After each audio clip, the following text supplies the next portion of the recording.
Why do innocent children die in wars? Why do natural disasters wipe out entire communities? Why do good people face unbearable hardships while the wicked prosper? If God is all-powerful and all-loving, why does suffering exist? This question has haunted humanity for centuries, cutting to the heart of our understanding of existence and the nature of God. This is known as the problem of evil, the apparent contradiction between the existence of an all-powerful, all-knowing, and all-loving God and the existence of suffering and evil in the world. If God is omnipotent, He should have the power to prevent suffering. If He is omniscient, He should know how to prevent it. And if He is benevolent, He should want to prevent it. Yet suffering persists, often random, unjust, and brutal. This creates a troubling contradiction. Either God is not all-powerful, not all-knowing, or not truly loving, or perhaps God does not exist at all. Some have argued that suffering is the consequence of free will. God gave humans the gift of choice, and with choice comes the possibility of evil. A world where humans are free to love, to create, and to grow also allows them to hate, to destroy, and to harm. In this view, suffering is not a flaw in creation. It is the price of freedom. But this explanation falters when we confront suffering that has nothing to do with human choice. A child born with a fatal illness has not exercised free will. Why must they suffer? Others claim that suffering is a test or a lesson, a necessary part of spiritual growth. Just as fire purifies gold, suffering purifies the soul. But this raises difficult questions. What kind of loving God would require suffering as a tool for growth?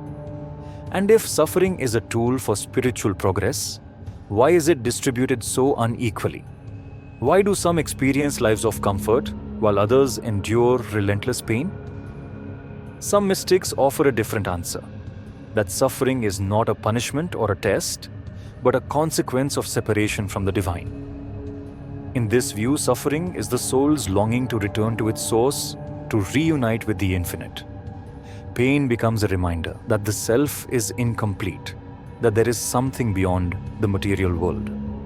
But this understanding demands that one sees suffering from a higher perspective, something most cannot access in the depths of their pain. A more radical answer comes from the idea that God is not separate from the world, but is existence itself. In this non-dual perspective, God is not an external being who permits or prevents suffering.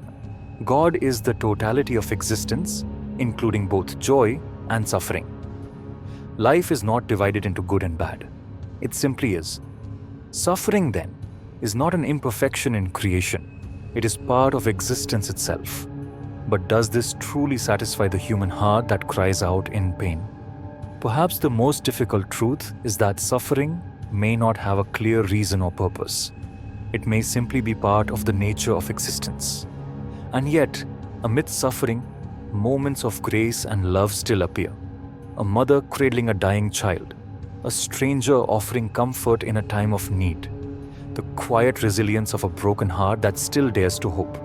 If suffering reveals anything, it may be that even in the darkest moments, the human spirit reaches for light. And maybe that is the answer. Suffering persists not because existence is broken, but because existence includes everything.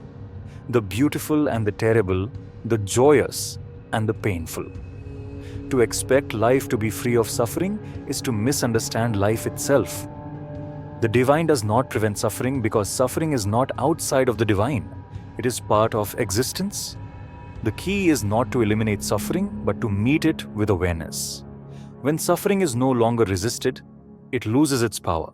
What remains is not an absence of pain, but a quiet strength that can hold even pain itself.